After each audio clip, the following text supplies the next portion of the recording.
Hello students, today we will do the chapter Thinking Out of the Box, Literal Thinking।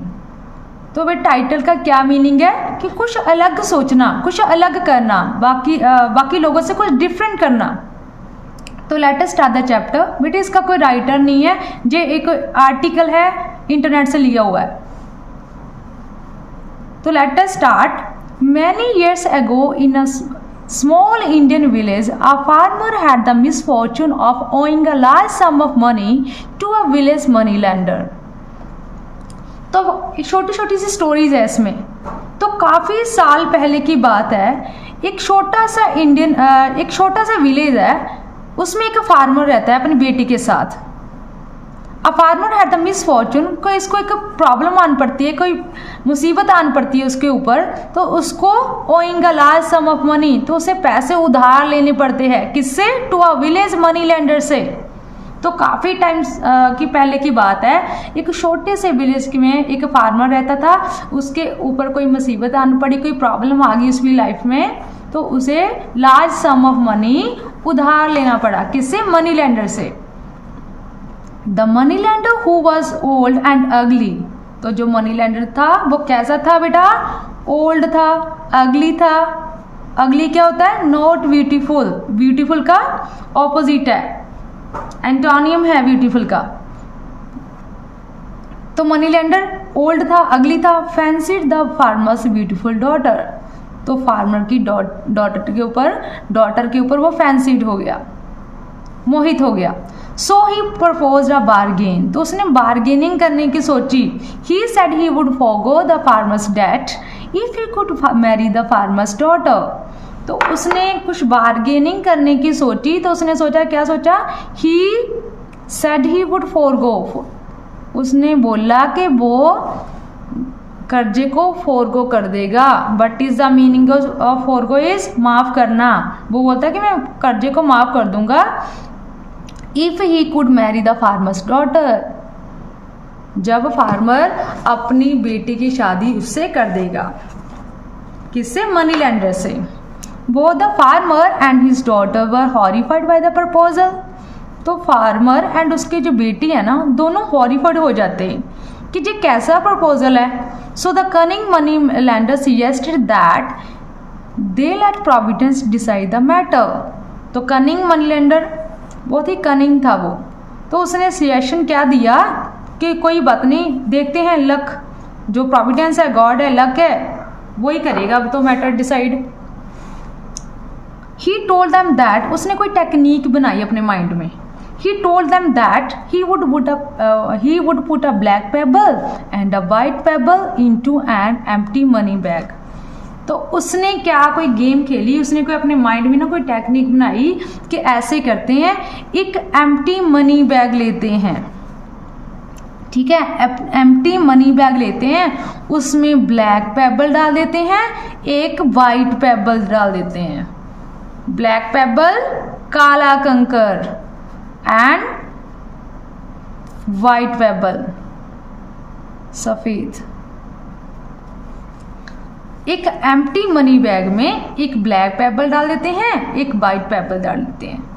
Then the girl would have to pick one pebble from the bag, तो लड़की को एक pebble उठाना पड़ेगा।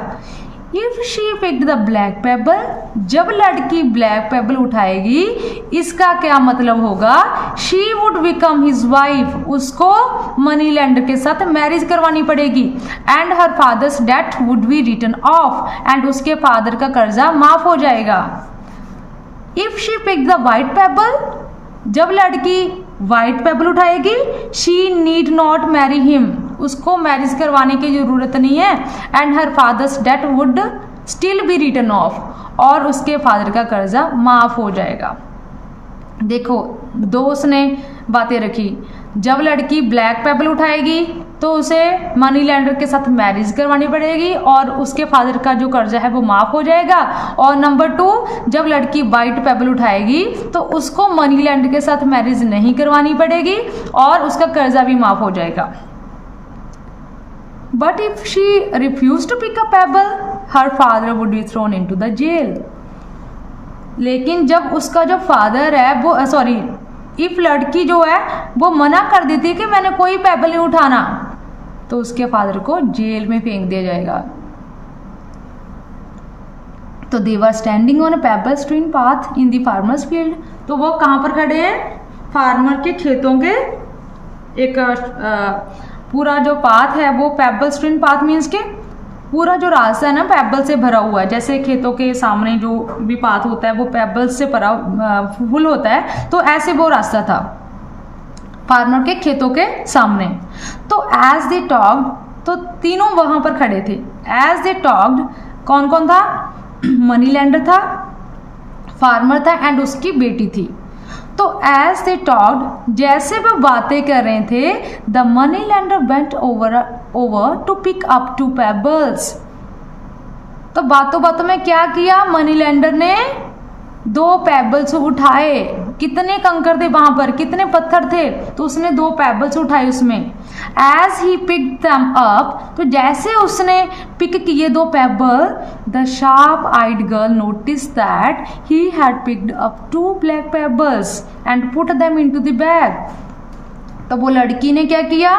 उसने ये notice किया कि उसने क्या, जो कनिंग मनी लेंडर है उसने दोनों ही ब्लैक पेबल उठा लिए। उसने तो बोला था कि एक वाइट और एक ब्लैक पेबल उठाना है, लेकिन उसने दोनों ब्लैक पेबल उठा लिए and put them into the bag, तो बैग में डाल दिए।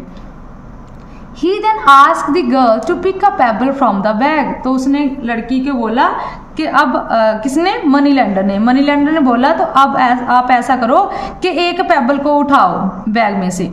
तो now imagine you are standing in the field.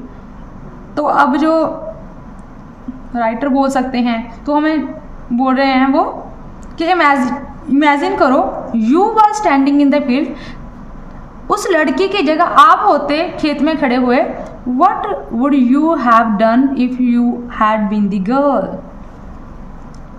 For example सोचो कि आप वो लड़की की जगह होते तो क्या होता, क्या आप करते। If you had had to advise her, जब आपने उस लड़की को सलाह देनी है, एडवाइस करनी है, तो what would you have told her, तो उसे आप क्या सलाह देते कि वो पेबल उठाए कि ना उठाए, कौन सा पेबल उठाए, तो आप क्या बोलते। तो ऐसे वो careful analysis would produce 3 possibilities. तो 3 चीजें सामने आती है, हम कौन कौन सी सलाह दे सकते हैं इसको। हाँ जी, कौन कौन सी 3 चीजें हैं? फर्स्ट है the girl should refuse to take a pebble. तो पहली तो ये बात हो सकती है कि जो लड़की है ना वो मना ही कर दे कि मैंने कोई पेबल नहीं उठाना, लेकिन ऐसा भी नहीं हो सकता। जब कोई भी नहीं पेबल उठाएगी तो उसके फादर को जेल जाना पड़ेगा।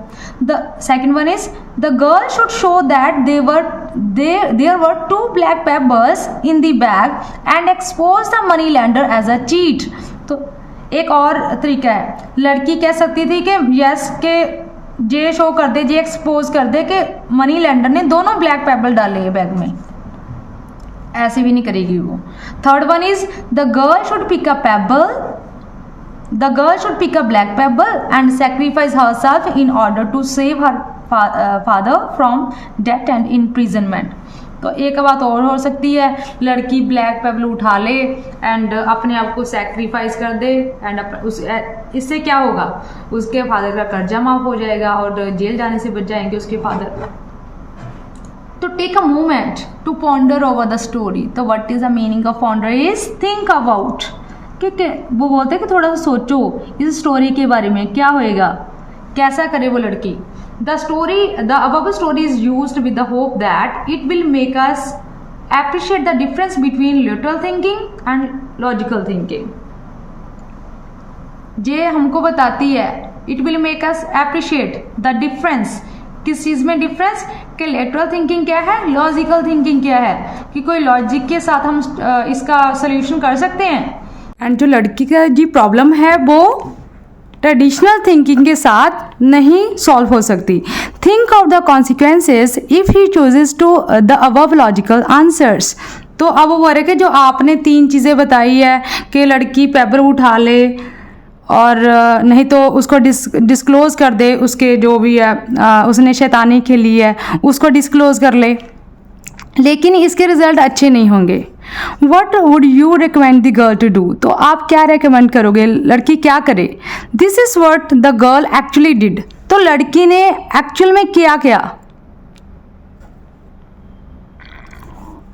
The girl put her hand in to the money bag and drew out a pebble, तो उस लड़की ने क्या किया, उसने मनी बैग में हाथ डालकर ड्री आउट अ पेबल, तो एक पेबल निकाला।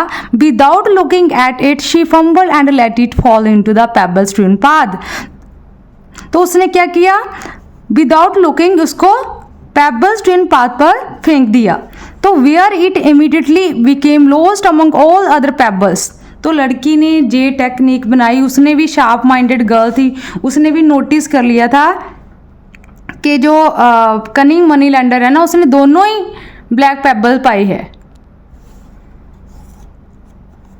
उसने भी बड़ी जल्दी सर फंबलिंग की, फंबलिंग में से हड़बड़ाहट में उसने क्या किया, पेबल उठाए, पेबल जो है दोनों, एक पेबल उठा के ना फेंक दिया बाहर, तो where it immediately became lost among the other pebbles, तो बाकी पेबल्स में जाकर वो गिर गया। तो हाउ क्लमसी ऑफ मी, वो लड़की बोली कितनी क्लमसी हूं मैं, बट नेवर माइंड, लेकिन माइंड मत करना, किसको बोल रही है, मनी लेंडर को, कि if you look into the bag for the one that is left, तो आपने तो यही अंदाजा लगाना है कि बैग में कौन सा पेबल है ना, तो बैग में सॉरी कौन सा पेबल है, तो वो देखकर आपको अंदाजा लग जाएगा कि मैंने बाहर कौन सा फेंका है, तो जो you will be able to tell which pebble I picked, तो आप बिल्कुल एबल हो जाओगे ये बताने के लिए कि मैंने कौन सा पेबल बाहर फेंका है। देखो लड़की ने क्या किया, एक पेबल उठा लिया और जल्दी से बाहर फेंक दिया, वो पेबल बाकी पेबल के साथ जाकर मिक्स हो गया, और वो कनिंग मनी लेंडर को बोल दिया कि आपने तो ये देखना है कि मैंने बाहर कौन सा पेबल फेंका है, तो इसलिए आप बैग के अंदर देखो अंदर कौन सा पेबल है, ठीक है। You will be able to tell which pebble I picked. Since the remaining pebble is black, तो जब मनी लेंडर ने देखा तो रिमेनिंग पेबल तो ब्लैक है, तो it must be assume that she had picked the white one, तो ये एज्यूम हुआ कि जो लड़की है उसने कौन सा पेबल उठाया, वाइट वन, तो and since the money lender dared not admit his dishonesty, तो उस दिन क्या हुआ, जो मनी लेंडर है उसे जे नहीं, इतना डेयर नहीं है उसमें कि अपनी डिसऑनेस्टी को स्वीकार कर सके।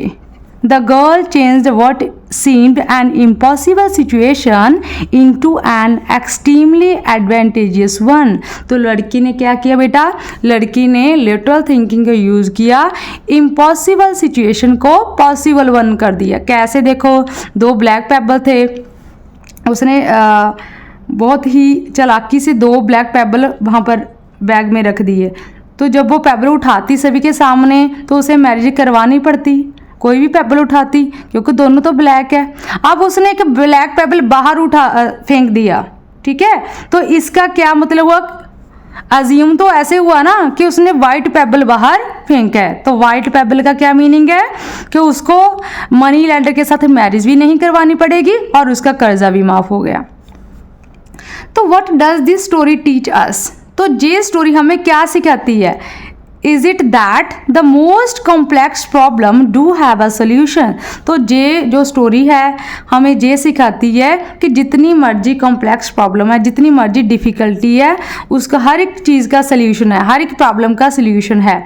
It is only that we don't attempt to think in that direction, ठीक है, it is only that we don't attempt to, लेकिन हम इसको अपनी प्रॉब्लम को उस डायरेक्शन में नहीं सोचते कि इसका सोल्यूशन निकालें।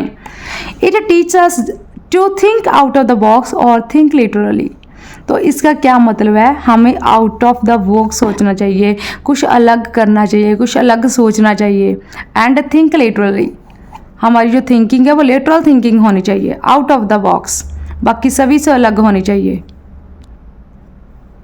Here is another story that illustrates the use of lateral thinking, तो एक और स्टोरी है, पहले भी एक स्टोरी बताई हमें, तो पहले हम ये देते कि लेटरल थिंकिंग है क्या है। What is lateral thinking, lateral thinking है क्या है, लेटरल थिंकिंग इज क्रिएटिव, कुछ क्रिएटिव करना, और नॉन लीनियर थिंकिंग, कि जो बिल्कुल सीधी नहीं है, नॉन लीनियर थिंकिंग है, कुछ क्रिएटिव थिंक करनी है। इट इज़ थिंकिंग डिफरेंटली, कुछ अलग सोचना है, और डूइंग समथिंग डिफरेंट, कुछ अलग करना है। Doing something that might be quite noble, ऐसे करना है वो बाकी बच्चों से, बाकी सभी से अलग हो, क्वाइट नोबल हो। एंड अनकन्वेंशनल इन नेचर, के नेचर में वो पुरानी चीज़ ना हो, कुछ नई चीज़ हो। तो लैटरल थिंकिंग क्या है? कुछ अलग करना, कुछ डिफरेंट करना, something different and unconventional. According to Edward de Bono, who propagated this notion, intelligence is a potential that all of us have. According to Edward de Bono, तो एडवर्ड डी बोनो क्या बोल रहे हैं? उन्होंने एक notion दिया, idea दिया, propagate किया, इंटेलिजेंस इज अ पोटेंशियल, कि जो इंटेलिजेंस है ना वो एक पोटेंशियल है, that all of us have, जो हमारे सभी के पास होता है। And thinking is a skill, लेकिन जो थिंकिंग है वो एक स्किल है, क्या करने के लिए? To use that potential well, इस पोटेंशियल को अच्छी तरह से यूज करने के लिए जो थिंकिंग एक स्किल है। इट चैनल्स और इंटेलिजेंस अप्रोप्रिएटली, जो थिंकिंग है हमारे इंटेलिजेंस को क्या करती है? चैनलाइज करती है। One may be a good thinker without being an intellectual and vice versa, तो कोई भी कहते कोई भी गुड थिंकर हो सकता है विदाउट बीइंग एन इंटेलेक्चुअल, एक अच्छा सोच, जी अच्छी सोच हो सकती है किसी की।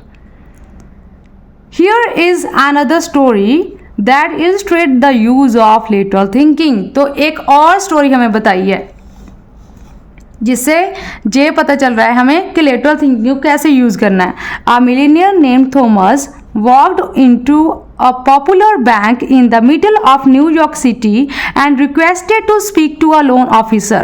तो एक मिलेनियर है, नेम्ड है थॉमस, तो मिलेनियर उनका नेम है थॉमस, तो वो एक पॉपुलर बैंक में आते हैं। तो बैंक कहाँ पर है? Middle of the New York city. देखो इतने रिच फैमिली है, अरबपति है, करोड़पति है, लेकिन वो बैंक आते हैं, एक बैंक आते हैं क्या करने के लिए? न्यूयॉर्क की बैंक है, एंड रिक्वेस्ट करते हैं to speak to a loan officer, तो वहाँ पर आकर बोलते हैं कि लोन ऑफिसर से मिलना है। He did not inform the staff of his immense riches, but he simply said that he was going away on business for a few weeks to another country and needed to borrow a small sum of money, $5,000. तो वो person ने आके बोला Thomas ने कि उसे पैसे चाहिए, $5,000 चाहिए, लोन लेना है उसने $5,000 का, और उसने किसी और कंट्री जाना है, क्या करने के लिए? बिजनेस के मामले में। Banks being banks they immediately ask for security on the loan, तो हम जो बैंक जो होती है वो लोन के लिए क्या मांगती है? सिक्योरिटी। तो Thomas pointed out the window to the shiny new Ferrari parked right in front of the bank, तो थॉमस ने क्या किया? पॉइंट आउट किया कि विंडो, ऐसे पॉइंट आउट किया कि विंडो के बाहर क्या देखा उन्होंने? एक शाइनी न्यू फरारी खड़ी हुई है, पार्क्ड है इन front of the bank, bank के सामने। देखो इतनी एक्सपेंसिव कार है उसके पास, एंड इतना रिच है, एंड उसने $5,000 का लोन क्यों लिया? He took the title, paperwork and keys out of his pocket and slapped down on the counter like a man on a mission. उसने क्या किया? टाइटल जो भी था, पेपर वर्क, जो फॉर्मेलिटी थी बैंक की, वो कंप्लीट की, एंड अपने पॉकेट में से कीज़ निकाली और स्लैप डाउन कर दी काउंटर में, like a man on a mission, जैसे कोई मैन मिशन पर होता है। The staff went to work checking out the validity of his ownership and sure enough, तो स्टाफ ने क्या किया? जब वो चला गया, $5,000 दे, ठीक है, $5,000 दिए उसको, थॉमस को, एंड वो वहाँ से चला गया। देखा भी इतना रिच है एंड इतनी एक्सपेंसिव गाड़ी है, तो एज ए सिक्योरिटी उन्होंने गाड़ी रख ली, फरारी जो है। तो the staff went to work checking out the validity of his ownership and sure enough, तो उन्होंने जो गाड़ी है उसकी वैलिडिटी चेक की, एवरीथिंग वॉज चेकड आउट, सारा कुछ चेक किया गया. And of course which bank was going to turn down a quarter of $1 million in a collateral security of a mere $5,000 loan. तो अब कौन वो बोल रहे कि कौन सी बैंक जो ऐसी होगी कि इतनी एक्सपेंसिव गाड़ी उन्होंने खड़ी कर दी है इतनी कम रकम के लिए, वो भी कौन नहीं उसे लोन देगा. तो थॉमस लेफ्ट, उसे लोन मिल गया, ठीक है, $5,000. तो Thomas left the bank with his $5,000 and the bank employee took Thomas' keys and drove the brand new Ferrari down into the bank's underground garage. तो थॉमस ने क्या किया, लेफ्ट द बैंक, बैंक को छोड़ दिया, $5,000 लिए and bank employ took Thomas Keys, और keys ली गाड़ी की, and drove the brand new Ferrari down into the bank's underground garage. तो अंडरग्राउंड गैरेज में वो गाड़ी थी वो पार्क कर दी. He assured Thomas that it would be perfectly safe down there. तो थॉमस को बोला कि कोई प्रॉब्लम की बात नहीं है, आपकी जो गाड़ी है जहाँ पर बिल्कुल सेफ रहेगी. Thomas then left the bank and caught his flight to his far away land. तो थॉमस जो है वो अपने डेस्टिनेशन की ओर चल पड़ा. उसने और कंट्री जाना था, किसी अनदर कंट्री में. Anyway, 2 weeks went by, 2 हफ्ते बीत गए, and sure enough the bank opened Monday morning to see Thomas stroll in and slap the $5,000 he had borrowed back on the counter, plus the interest which was around $15. जब bank open हुई तो Thomas stroll करता हुआ, stroll means के बहुत ही relaxed freely walk कर रहा है, तो ऐसे आराम से वो बैंक में आया एंड $5,000 स्लैप कर दिए, वहाँ पर रख दिए जो उसने उधार लिए थे. एंड प्लस द इंटरेस्ट, ब्याज कितना बना, $15. तो $5,000 के ऊपर 2 हफ्तों का ब्याज जो है वो $15 था. The loan officer asked for the car to be brought round to the front of the bank and then asked Thomas a question. तो बैंक जो है मैनेजर ने क्या बोला कि आप लोन ऑफिसर ने तो ऐसे करो कि इनकी कार ले आओ जहाँ पर. एंड इसके बाद में उन्होंने एक क्वेश्चन पूछा, किससे, थॉमस से. क्या पूछा, our banks pride itself in details and customer services. तो हमारी जो बैंक है ना तो कस्टमर को सर्विसेज देने में बहुत ही परफेक्ट है और हम पूरा डिटेल्स चेक करते हैं. And he said and while you were away we did a background check, it's routine. आपके जाने के बाद हमने क्या किया, आपका पूरे प्रॉपर्टी का बैकग्राउंड चेक किया एंड ये हमारा डेली रूटीन है. And discovered that you are actually one of the wealthiest man in America. तो हमने क्या देखा, आप तो one of the wealthiest person हो अमेरिका के. देखो बेटा, जहाँ से एक चीज़ और देख लो, जहाँ पर द वेल्थीस्ट लिखा हुआ है, 3rd डिग्री है, सुपरलेटिव है तो द लगेगा. You are actually one of the wealthiest man in America, कि आप अमेरिका के एक बहुत ही रिच पर्सन हो. तो why on earth would you need to borrow $5,000, कि आपको $5,000 की क्यों लोड आनी पड़ी, इतनी छोटी सी रकम आपको क्यों चाहिए. It yes does not make sense, ऐसी कोई सेंस नहीं बन रही. Thomas smiled, picked up the keys from the counter and said, can you tell me another way I could have parked my new Ferrari in the middle of the New York for 2 weeks for just $15 and still expect to get it back in top condition. तो Thomas हंसता है, वो smile कर रहा है. And pick up the keys, तो keys को उठाता है एंड काउंटर में से एंड वो बोलता है, कैन यू टेल मी, क्या आप मुझे बता सकते हो कि इससे अच्छा तरीका और कौन सा हो सकता है कि मैंने अपनी जो न्यू फरारी है उसको पार्क करना था. ठीक है, कोई भी नहीं देगा उसको मिडल ऑफ द न्यूयॉर्क अपनी कार पार्क करने के लिए फॉर 2 वीक्स। कितना डिफ़िकल्ट है न्यूयॉर्क में कार पार्क करना in the middle of the New York, वो भी और इतनी अच्छी कंडीशन में मुझे गाड़ी मिल जाएगी ये भी मुझे नहीं पता। फॉर यस $15, मुझे तो सिर्फ $15 देने पड़े आपको। And still expect to get it back in top condition. जब मैं कहीं बाहर अपनी गाड़ी पार्क करता तो मुझे नहीं ऐसा लगता कि मुझे टॉप कंडीशन में अपनी इतनी एक्सपेंसिव कार मिलती। और न्यूयॉर्क में तो बहुत डिफ़िकल्ट है कार पार्क करना, तो कौन मुझे इतनी एक्सपेंसिव गाड़ी जो मिडल ऑफ द न्यूयॉर्क खड़े करने देता, पार्क करने देता। इसलिए उसने जो लेटरल थिंकिंग यूज़ की, तो $15 में उसने 2 वीक्स अपनी जो गाड़ी है वो बैंक में खड़ी कर दी। तो with that Thomas walked out the door and the loan officer smiled a bigger smile. तो विद दैट थॉमस जो है वो डोर से बाहर चला जाता है and the loan officer smile a bigger smile, वो स्माइल करने लगता है कि कितना इसका माइंड शार्प है, तो कैसे इसने अलग से सोच कर ऐसे किया। Examples of applications of lateral or non-linear thinking abound in several fields। तो examples of applications, तो काफ़ी जो लेटरल थिंकिंग और नॉन लीनियर थिंकिंग के एग्जाम्पल्स हैं ना, बहुत सारे सेवरल फील्ड्स में है, बहुत सारी फील्ड्स में, सेवरल फील्ड्स में है। इन क्रिकेट, आप क्रिकेट की बात कर लो, कैरी पैकर, जो कैरी पैकर है ना, उन्होंने इंट्रोड्यूस किया था किसको, डे नाइट मैचेस। तो जो डे नाइट मैचेस है वो किसने स्टार्ट किए थे, कैरी पैकर ने। And colourful walls clothing and the departure from tradition that became so successful that the whole world of cricket adopted it. तो उन्होंने colourful walls and colourful walls जो है, क्लोथिंग जो ड्रेस होती है गेम के लिए, एंड डे नाइट मैचेस उन्होंने स्टार्ट किए, तो सारे ऑल ओवर द वर्ल्ड ये अडॉप्ट किए गए। Australia recently experimented with 2 different captains for the test and 1 day matches. तो ऑस्ट्रेलिया ने क्या एक्सपेरिमेंट किया है, test and 1 day matches with 2 different captains, उन्होंने भी ये शुरुआत की। अब nowadays the T20 matches have become a raise.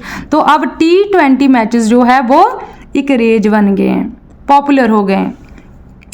Lateral thinking expert Edward de Bono says with logic you start with certain ingredients. Lateral thinking के expert कौन है, Edward de Bono. तो एडवर्ड डी बोनो क्या बोल रहे हैं कि with logic, logical thinking के साथ you start with certain ingredients. आप कुछ किसी भी काम की स्टार्टिंग जो है कुछ सर्टेन इंग्रेडिएंट के साथ कर सकते हो। Just as in chess you start out with given pieces. जैसे चेस में आपको कुछ पीसेस गिवन होते हैं, आपको उसे स्टार्ट करना पड़ता है, but what are those pieces, लेकिन वो पीसेस है क्या है, कहाँ पर है। In most real life situation the pieces are not given. लेकिन लाइफ सिचुएशन में, चेस में तो हमें गिवन पीसेस मिल गए तो हमने कोई ना कोई सोल्यूशन निकाल डाला, लेकिन मोस्ट रियल लाइफ सिचुएशन में pieces are not given, pieces given नहीं होते। Yes assume they are there, हमें एज्यूम करना पड़ता है। वी एज्यूम सर्टन परसेप्शन, हमें खुद से परसेप्ट करना पड़ता है, उसको परसेप्ट करना पड़ता है। कॉन्सेप्ट एंड बाउंड्रीज, खुद ही बाउंड्रीज तय करनी पड़ती है। One is always confuse condition thinking with creative thinking. हर कोई इंसान जो कंफ्यूज हो जाता है कि condition thinking and creative thinking है डिफरेंट के लिए। कंडीशन के एट द स्पॉट हम क्या सोचते हैं। Edward de Bono explain that, तो एडवर्ड डी बोनो क्या वो समझाते हैं, lateral thinking is concern not with playing with the existing pieces. तो एडवर्ड डी बोनो क्या बोल रहे हैं कि जो क्या करना है, not playing with the existing pieces, जो हमको पीसेस गिवन है ना उसके साथ नहीं खेलना, but seeking to change those very pieces, कि उस दोज वेरी पीसेस को चेंज भी कर सकते हो। It is concern with the perception part of thinking. ये किससे संबंधित है, हमारी सोच के साथ संबंधित है। तो दिस वाज द बेटा चैप्टर, देखो कहाँ से लिया हुआ है, adapted from an article on lateral thinking, ठीक है, यहाँ से लिया हुआ है इन www.lifepositive.com से। एडवर्ड डी बोनो कौन है बेटे? Was a professor at Oxford, a PhD in psychology. तो प्रोफेसर है ऑक्सफोर्ड यूनिवर्सिटी में, किसके PhD उन्होंने की है? साइकोलॉजी में। He wrote more than 40 books. He is known for propagating the art of lateral thinking. तो उन्होंने इसके आर्ट को प्रोपागेट किया था। तो ये बेटा आपकी स्टोरी थी thinking out of the box, literal thinking, कि आप लिटरल थिंकिंग के साथ कोई भी डिफ़िकल्ट से डिफ़िकल्ट कॉम्प्लेक्स सिचुएशन जो है वो सॉल्व कर सकते हो। डिफ़िकल्ट वन जो सिचुएशन है ना, आप सॉल्व कर सकते हो, लेकिन आपको कुछ अलग करना होगा। Doing something different, think something different. तो कुछ अलग बाकी सभी के से कुछ अलग करना है। तो बेटा this was all about your chapter. I hope आपका समझ आ गया होगा। तो ऑल दी बेस्ट बेटा।